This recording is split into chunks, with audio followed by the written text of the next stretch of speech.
Bakal calon wali kota Makassar, Andi Seto Asapa, dan wakilnya Reski Lutfi meminta doa restu pada kedua orang tua sebelum mendaftar ke KPU Makassar.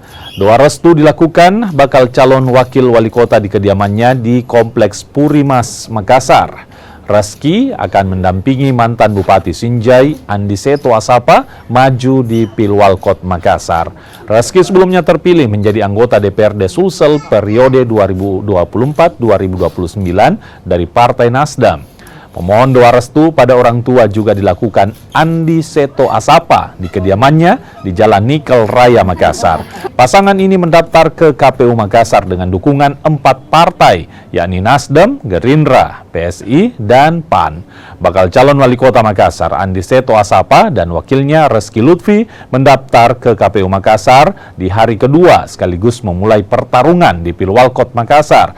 Usai proses verifikasi dukungan, pasangan sehati ini dinyatakan lengkap.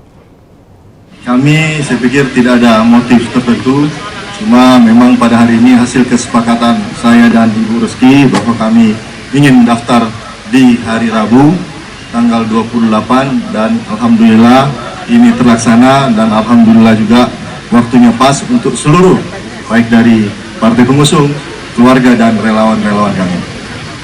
Dan buat kami alhamdulillah kami ini adalah pasangan calon wali kota dan wakil wali kota yang pertama mendaftar pada Pilkada Kota Makassar ini.